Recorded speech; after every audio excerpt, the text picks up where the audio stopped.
ہمیشہ اچھا سوچیں۔ غلط سوچ اور خیالات ہی شیطان کا ہتھیار ہیں۔ اپنے فارغ وقت کی حفاظت کریں، کیونکہ سب سے زیادہ گناہ فارغ وقت میں ہی سرزد ہوتے ہیں۔ اپنی لائف سے ایک ایک کر کے ہر غلط چیز نکال دیں۔ آپ ہر بار محسوس کریں گے ایک قدم اور اللہ پاک کے قریب چلے گئے ہیں۔ اللہ کو بہت پسند ہے اللہ کی عطاؤں پر الحمدللہ اور اپنی خطاؤں پر استغفر اللہ کہنا۔ اگر مساجد میں ہر تقریر کے بعد تقریر سے متعلق سوال و جواب کا ایک سیشن رکھ لیا جائے تو ہمارے آدھے سے زیادہ مولوی، مفتی، خطیب اور ذاکر مارکیٹ سے غائب ہو جائیں گے۔ دنیا میں سب سے غلیظ اور سب سے بھیانک آواز اس اولاد کی ہے جو بد لحاظی سے چیخ کر اپنے والدین سے بات کرتی ہے۔ رشتوں ناتوں کی فکر کرنا چھوڑ دیں۔ جس نے جتنا ساتھ نبھانا ہو وہ اتنا ہی نبھائے گا۔ اپنے آپ کو سمجھدار ضرور سمجھیں، مگر دوسروں کو بے وقوف سمجھنے کی سمجھداری سے پرہیز کریں۔ تعجب یہ نہیں کہ لوگ بھٹکے ہوئے ہیں، مسئلہ یہ ہے کہ ہر بھٹکا ہوا شخص دوسرے کو راہ راست پر لانا چاہتا ہے۔ ماں باپ کو بڑھاپا کمزور نہیں کرتا، اولاد کا رویہ کمزور کر دیتا ہے۔ سمجھدار انسان تمام انسانوں سے کچھ نہ کچھ سیکھتا ہے، خواہ دوسرا انسان استاد ہو یا گیٹ پر کھڑا چوکیدار۔ دوستوں کا انتخاب بہت سوچ سمجھ کر کیا کرو، کیونکہ دراصل تم اپنے جنازے کی پہلی صف کا انتخاب کر رہے ہوتے ہو۔ حضرت علی نے فرمایا، تم جو گالی غصے یا مذاق میں دیتے ہو وہ تمہاری قبر کے لیے بچھو بن جاتا ہے۔ ہمیشہ ان لوگوں کا چناؤ کریں جن کو عزت دینے پہ وہ خود سے بڑھ کر آپ کو عزت دیں، اور یہی بہترین لوگوں کی نشانی ہے۔ ہمیشہ محتاط رہیں اس گونگے سے جس نے 2 پیسے جمع کر لیے، اور اس جاہل سے جس نے 2 سطریں پڑھ لیں۔ 10 بار حج کر لو، 10 مسجدیں بنا لو، لیکن ایک بات یاد رکھنا، اگر ماں باپ راضی نہیں ہیں تو اللہ بھی راضی نہیں ہے۔ مومن ہر 40 دن بعد کسی نہ کسی آزمائش میں مبتلا کیا جاتا ہے۔ ہر کسی کو ہر بات کا جواب دینا ضروری نہیں۔ آپ ہر کسی کو خوش نہیں کر سکتے، اس لیے کسی کو انکار کرنے سے نہ گھبرائیں۔ دل کو بات ان کی بری لگتی ہے جن کی بات دل تک پہنچتی ہے، جن کی بات کان تک بھی نہ پہنچے ان کی پرواہ کون کرتا ہے۔ اگر آپ نے اپنی چاہ میں کوئی کسر نہیں چھوڑی مگر آپ کا ساتھی پھر بھی آپ سے خوش نہیں تو اسے آزاد کر دیں اور اسے ڈھونڈنے دیں آپ سے بہتر۔ یقین کریں، محبت ٹھکرانے والے کی طرف محبت کبھی پلٹ کر نہیں آتی۔ شیطان کو گمراہ کرنے کے لیے کوئی دوسرا شیطان نہیں آیا تھا، بلکہ یہی وہ نفس تھا جس نے اس کو ابلیس بنا دیا۔ کسی پر بھروسہ اتنا ہی کریں کہ جب وہ آپ کا بھروسہ توڑے تو آپ برداشت کر سکیں۔ معاف کرنا سیکھیں۔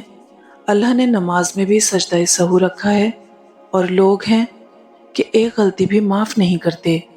کچھ رشتے اور تعلق ان پرندوں جیسے ہوتے ہیں جو کھلے دروازے دیکھ کر بھی نہیں اڑتے۔ مشکلیں اپنا حل ساتھ لے کر آتی ہیں، بندے کو اللہ پر بھروسہ ہونا چاہیے۔ میرے اچھے وقت نے دنیا کو بتایا کہ میں کیسی ہوں، اور میرے برے وقت نے مجھے بتایا کہ دنیا کیسی ہے۔ سجدے زیادہ کیا کرو، کیونکہ سجدہ گناہوں کو اس طرح جھاڑتا ہے جیسے ہوا درخت کے پتوں کو جھاڑتی ہے۔ دنیا اگر ہاتھ سے نکل جائے تو بندہ غریب ہو جاتا ہے، اور اگر یہ دنیا دل سے نکل جائے تو بندہ ولی ہو جاتا ہے۔ اپنی پریشانیوں کو نماز میں بدل دو، اللہ مسائل کو نعمت میں بدل دے گا۔ حضرت علی نے فرمایا، کبھی اپنے دوست کی سچائی کا امتحان نہ لو، کیا پتہ اس وقت وہ مجبور ہو اور تم غلط فہمی میں ایک اچھا دوست کھو بیٹھو۔ لفظوں کی ضرورت تب پڑتی ہے جب خاموشیاں سمجھنے والا کوئی نہ ہو۔ ضمیر کی عدالت میں جایا کرو، کیونکہ وہاں کے فیصلے کبھی غلط نہیں ہوتے، اور وکیل کو فیس بھی نہیں دینی پڑتی۔ جب تمہاری زندگی کا فیصلہ کرنے والا اللہ ہے تو پھر مطمئن رہو، وہ تمہیں مایوس نہیں کرے گا۔ انسان جب اپنے خواہشات اور ضروریات محدود کر لیتا ہے تو پھر اسے جھوٹ بولنے کی ضرورت ہی پیش نہیں آتی۔ کسی مضبوط پہاڑ کا اتنا بوجھ نہیں ہوتا جتنا بے قصور پر تہمت لگانے کا بوجھ ہوتا ہے۔ دنیا تعلیم یافتہ لوگوں سے بھر گئی مگر انسانیت سے خالی ہو گئی۔ پہلے دو لوگ لڑتے تھے اور تیسرا صلح کرواتا تھا، مگر اب تیسرا ویڈیو بناتا ہے۔ حضرت علی نے فرمایا، کسی کے ایمان کا اندازہ اس کے وعدوں سے لگاؤ۔ جب انسان سمجھتا ہے کہ وہ غلط بھی ہو سکتا ہے تب وہ ٹھیک ہونے لگتا ہے۔ خدا کی راہ میں کوشش کرو اور کبھی پیچھے نہ ہٹو، کیونکہ خدا نے تم سے کوشش مانگی ہے، نتیجہ نہیں۔ جب بھی گناہ کی طرف مائل ہونے لگو تو 3 باتیں لازمی یاد رکھو: اللہ دیکھ رہا ہے، فرشتے لکھ رہے ہیں، موت ہر حال میں آنی ہے۔ لوگ کہتے ہیں کہ کوئی چھوڑ کر جائے تو کوئی مر نہیں جاتا۔ انہیں بتاؤ، الفراق اشد من الموت، جدائی موت سے زیادہ سخت ہے۔ باپ کی دولت پہ گھمنڈ کرنے کا کیا مزہ؟ مزہ تو تب ہے جب دولت اپنی ہو اور فخر باپ کرے۔ دنیا میں سب سے طاقتور انسان وہ ہوتا ہے جو دھوکہ کھا کر بھی لوگوں کی مدد کرنا نہیں چھوڑتا۔ دنیا میں آزمائش انہی کے لیے ہے جنہیں اللہ چاہتا ہے، اور صبر وہی کرتے ہیں جو اللہ کو چاہتے ہیں۔ اگر دل پڑھے جاتے تو دل دہل جاتے۔ امید کم رکھو، مایوسی کم ملے گی، کیونکہ دکھ انسان نہیں دیتا، انسان سے وابستہ امیدیں دیتی ہیں۔ بلندی اللہ دیتا ہے، 2 ٹکے کے لوگ نہیں۔ درگزر کیا کریں، یہ روح کے لیے بہترین صدقہ ہے۔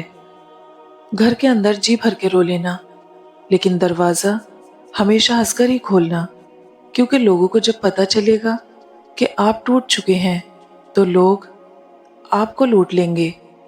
غصہ اور قانون دونوں بڑے سمجھدار ہیں، کمزور کو دبا دیتے ہیں اور طاقتور سے دب جاتے ہیں۔ ہمت نہ ہاریں، کیونکہ دھوپ کتنی بھی تیز ہو سمندر سوکھا نہیں کرتے۔ زندگی کی حقیقت بس اتنی سی ہے کہ انسان پل بھر میں ماضی بن جاتا ہے۔ بات تو ساری توفیق کی ہوتی ہے، ورنہ کس کی اتنی جرت کہ ساری کائنات بنانے والے کے سامنے سر نہ جھکائے۔ سجدہ بہت بڑی توفیق ہے، اور توفیق کی عطا بہت بڑی عطا ہوتی ہے، جو محض کچھ چند خوش نصیب لوگوں کو ہی حاصل ہوتی ہے۔ مجھے پسند ہیں وہ لوگ جو اپنے آپ میں ہی مگن رہتے ہیں، سازشیں نہیں کرتے، نفرت نہیں پھیلاتے، بس اپنی دنیا میں خوش اور مطمئن رہتے ہیں۔ شہزادیوں، ذرا سوچ سمجھ کر قدم اٹھایا کرو، کیونکہ عورت کی غلطی صرف اللہ معاف کرتا ہے، معاشرہ نہیں۔